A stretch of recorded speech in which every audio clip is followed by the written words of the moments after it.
La Biblia nos muestra cómo Dios llama a hombres y mujeres para tareas específicas. Abraham y Moisés son los más conocidos. Moisés, el caudillo de Israel, sostuvo una intensa lucha personal antes de aceptar la comisión divina. Dios lo utilizó para preparar el terreno y sacar a su pueblo de la opresión egipcia. Moisés fue un instrumento elegido y utilizado por Dios para lograr su voluntad. Éxodo capítulo 2, versos del 1 al 7. Dice: un varón de la familia de Leví fue y tomó por mujer a una hija de Leví, a la que concibió y dio a luz un hijo, y viéndole que era hermoso, le tuvo escondido 3 meses. Pero no pudiendo ocultarle más tiempo, tomó una arquilla de juncos y la calafateó con asfalto y brea, y colocó en ella al niño y lo puso en un carrizal a la orilla del río. Y una hermana suya se puso a lo lejos para ver lo que le acontecería. Y la hija de Faraón descendió a lavarse al río, y paseándose sus doncellas por la ribera del río, y vio ella la arquilla en el carrizal, y envió una criada suya a que la tomase. Y cuando la abrió, vio al niño, y aquí que el niño lloraba, y teniendo compasión de él, dijo: de los niños de los hebreos es este. Entonces su hermana dijo a la hija de Faraón: iré a llamarte una nodriza de las hebreas para que te críe este niño. Los días que nació Moisés eran días difíciles. Faraón había ordenado matar a los niños varones que nacieran. Es por eso que sus padres intentaron esconderlo. Cuando ya no pudieron ocultarlo más, su madre, en un intento de salvarle la vida, lo colocó en una canasta y lo dejó en las aguas del río Nilo. La providencia divina se manifestó en ese momento, y la hija de Faraón, que había bajado a bañarse al río, lo encontró y se compadeció de él, y autorizó que la madre de Moisés lo llegara a criar a este niño. Y cuando éste fue grande, lo adoptó como su propio hijo y lo educó conforme a la cultura egipcia. Así que Dios utilizó la casa del propio Faraón para proteger al libertador de su pueblo. Moisés estuvo con su madre por lo menos durante los tiernos años, esos años críticos y formativos, y ella influyó en él inconscientemente y jugó un papel importantísimo en el destino de su vida y su ministerio final. Cuando Moisés llegó a ser adulto y tuvo que elegir entre la herencia real y su pueblo, ese pueblo que continuaba en esclavitud, y al presenciar los abusos que cometían en contra de los israelitas, Moisés decidió identificarse con ellos. Desde luego que la decisión le causó muchos problemas en realidad, ya que la noticia que había matado a un egipcio para proteger a un hebreo se había esparcido por los alrededores, y finalmente la noticia llegó a oídos de Faraón. El problema de Moisés se agravó aún más cuando no solo los egipcios lo rechazaron, sino también su propio pueblo. Él era el libertador designado por Dios. Sin embargo, quiso llevar a cabo los planes de Dios, valiéndose de métodos humanos. Tomó en sus manos las riendas de la justicia y trató de establecerse como líder del pueblo de Dios, pero su esfuerzo resultó en el rechazo del pueblo. El fruto del esfuerzo carnal fue tener que esconder el cadáver y huir hacia el desierto. Y tuvo que permanecer 40 años en el desierto para aprender que Dios realizaría la obra conforme a su tiempo y a su manera. La carne nunca produce el fruto del Espíritu.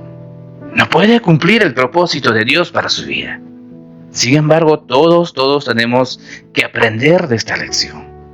Al igual que Moisés, tratamos de valernos de los métodos naturales del hombre para lograr el cumplimiento de los planes de Dios. Éxodo en el capítulo 12, en el verso 15, dice: oyendo Faraón acerca de este hecho, procuró matar a Moisés, pero Moisés huyó de delante de Faraón y habitó en la tierra de Madián. Cuando estuvo ahí, por haber ayudado a una familia de Madián, ellos lo aceptaron en su hogar. Y posteriormente Moisés se casó con una de las 7 hijas de esa familia. Durante su larga permanencia en Madián, Faraón, que procuraba matarle, murió. Mientras tanto, el sufrimiento de Israel seguía empeorando. Y eso, Éxodo en el capítulo 3, en el verso 2, dice: y se le apareció el ángel de Jehová en una llama de fuego en medio de una zarza. Y él miró y vio que la zarza ardía en fuego, y la zarza no se consumía. Entonces Moisés dijo: iré yo y veré esa grande visión, ¿por qué causa la zarza no se quema? Y viendo Jehová que él iba a ver, lo llamó Dios en medio de la zarza y dijo: Moisés, Moisés. Y él respondió: heme aquí. Y dijo: no te acerques, quita tu calzado de tus pies, porque el lugar en que tú estás, tierra santa es. Dios habló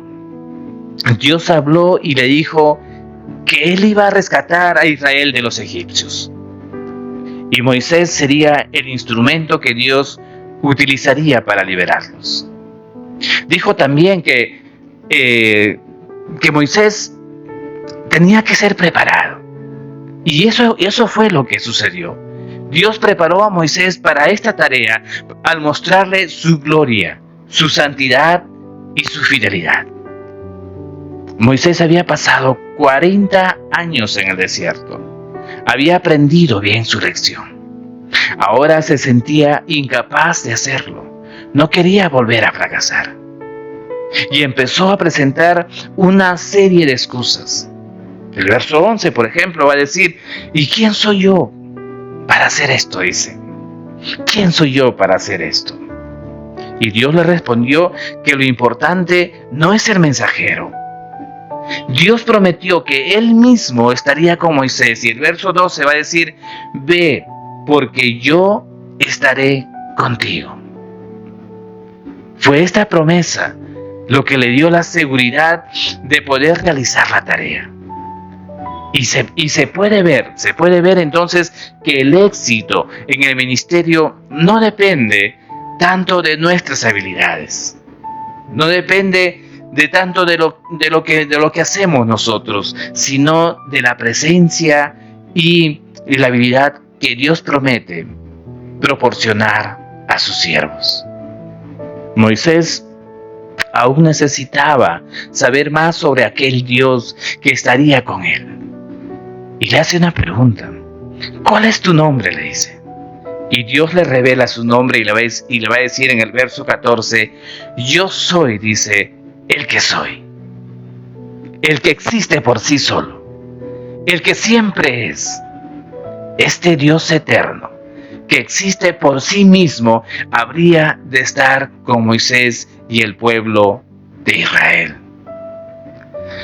Este pueblo que necesitaba ser librado de la mano de Faraón. Y eso era lo que le hacía, lo que iba a suceder. Eso era lo que le hacía falta también a Moisés. La confianza de que el Dios eterno estaría a su lado y no lo abandonaría. Y esa confianza y esa necesidad es necesario para todos nosotros, para que podamos reconocer esta realidad. ¿Cuánto necesitamos reconocer esta verdad y esta realidad de que Dios está con nosotros? Y no somos capaces de luchar contra los enemigos de Dios y de su pueblo si es que Dios no está con nosotros. Sin embargo, Dios permanece con nosotros, a pesar de todas las situaciones que podamos enfrentar, y nos capacita para vencer. Moisés puso su segunda excusa. Dice, ¿qué pasaría? ¿Qué pasaría si ellos no le creían? Entonces Dios, mediante 3 señales, demostró que Moisés era en verdad su vocero, que Moisés era el hombre elegido para hacer esa obra. Y lo primero que hizo, su bastón se convirtió en culebra, ¿no? Luego su mano se volvió leprosa. Y luego las aguas del río se convirtieron en sangre. Estas señales confirmaban la promesa de Dios de liberar a su pueblo. Aún así, Moisés tenía una tercera excusa. Mira lo que dice Éxodo en el capítulo 4, en el verso 10. Dice, entonces dijo Moisés a Jehová, ¡ay, Señor! Nunca he sido hombre de fácil palabra, ni antes, ni desde que tú hablas a tu siervo, porque soy tardo en el habla, y torpe de lengua. Y Dios le recordó quién creó la boca, y que puede usarla para comunicar su mensaje. Pero Moisés insistió en que Dios escogiera otra persona. Y cuando Moisés trató de escaparse de la voluntad de Dios para su vida, Dios se molestó ante tal actitud. Y fue así como Dios designó a Aarón como ayudante para que hablara en lugar suyo. Éxodo en el capítulo 4, en el verso 29, dice, y fueron Moisés y Aarón, y reunieron a todos los ancianos de los hijos de Israel. Y dice el verso 30, y habló Aarón acerca de todas las cosas que Jehová había dicho a Moisés, e hizo las señales delante de los ojos del pueblo. Y el pueblo creyó inmediatamente y adoraron a Dios por su cuidado en favor de ellos.